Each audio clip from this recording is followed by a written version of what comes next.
Ya, Assalamualaikum warahmatullahi wabarakatuh. Alhamdulillahirrabbilalamin. Indahnya Ramadan kembali hadir di hadapan Anda pemirsa, menemani santap sahur Anda di pagi hari ini. Saya tidak sendiri, selain bersama Uwas dan sahabat, ada jamaah yang sudah siap sini. Saya sapa terlebih dahulu. Assalamualaikum. Waduh, ini seger-seger nih Uwas. Ijo-ijo semuanya. Dari mahasiswa mana nih? Universitas mana? Oke, nanti kita akan berbincang-bincang bersama Uwas menemani santap sahur pemirsa ya di TV One ya. Nah, pemirsa, ada sering kita mendapatkan sebuah kesulitan di dalam kehidupan kita. Kadang kalau kita menerima sebuah keindahan, kebaikan itu mungkin sudah biasa. Namun bagaimanakah ketika kita mendapatkan kesulitan yang itu justru melatih rasa ikhlas. Nah, materi ini akan dibahas sepenuhnya, akan dipertajam sepenuhnya bersama Uwas dan juga sahabat. Yang pertama saya akan menyapa dulu Uwas. Assalamualaikum Uwas, sehat? Waalaikumsalam warahmatullahi wabarakatuh, Ustaz Sofyan. Sering kita mendapati kesulitan dalam hidup ini. Ya. Yang orang bilang itu justru melatih keikhlasan. Tapi kesulitan terus lama-lama jadi susah nih untuk ikhlas. Fadhal Ustaz. Bismillahirrahmanirrahim. Assalamualaikum warahmatullahi wabarakatuh. Waalaikumsalam warahmatullahi wabarakatuh. Alhamdulillah wassalatu wassalamu ala Rasulillah wa ala alihi wa sahbihi wa man tabi'ahu wa mawala. Ustaz Sofyan, adik-adik mahasiswa mahasiswi yang ada di studio, jamaah indahnya Ramadan, TV One dimanapun berada, mudah-mudahan kita senantiasa diberikan Allah Subhanahu Wa Taala istiqamah iman dan Islam. Insyaallah. Amin. Amin ya rabbal alamin. Saya sebelum berangkat ke Mesir tahun 1998, kami pelatihan bahasa Arab di Jakarta selama 2 bulan. Jadi yang kebetulan rumahnya Jabodetabek, pas hari Ahad libur mereka pulang. Jadi kami yang jauh dari Sumatera, Kalimantan, Sulawesi nggak pulang.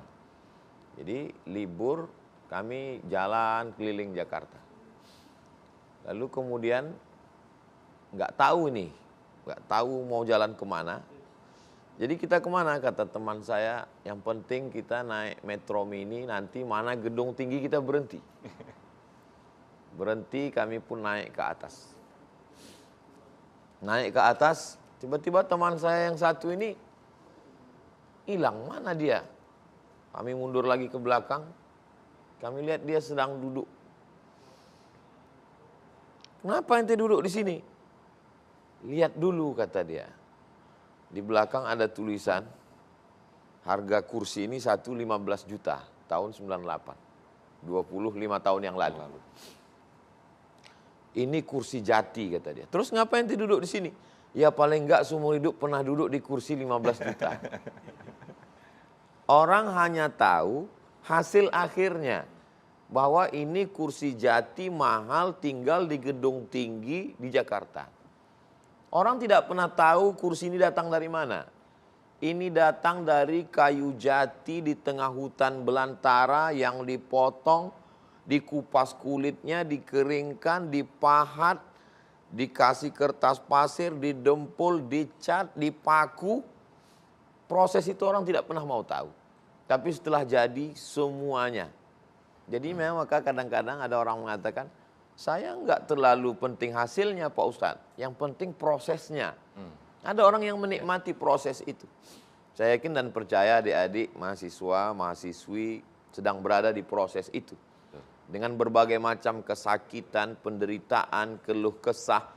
Tapi nanti sampai akhirnya itu yang paling indah diceritakan. Kalau adem, ayem, nyaman, tentram, itu bukan sesuatu. Cobalah lihat film-film itu. Apanya yang menarik? Yang menarik itu adalah suka dukanya itu. Bagaimana sakitnya Zainuddin ditinggalkan Hayati. Ngikutin juga nih Ustaz. Iya. Jadi kalau kita lihat apa kata Allah SWT, khalaqnal insana fi kabad. Kami ciptakan manusia itu dalam kesusahan, penuh dengan penderitaan. Lalu kemudian man asyaddun nasi balaan. Siapa orang yang paling kuat ujian cobaan hidupnya ya Rasulullah? Kata Nabi SAW, orang yang paling kuat imannya. Al-anbiya summal amsal fal amsal. Maka kalau kita lihat nabi-nabi itu, ada yang ditelan oleh ikan. Nabi apa itu? La ilaha illa anta subhanaka inni kuntu minaz zalimin. Ada yang kemudian mesti menyembelih anaknya. Nabi Ibrahim alaihi salam 86 tahun kata Imam Ibnu Katsir. Rabbi habli minas solihin, Rabbi habli minas solihin. Lahir anak. Umur 86 tahun baru punya anak. Bayangkan itu.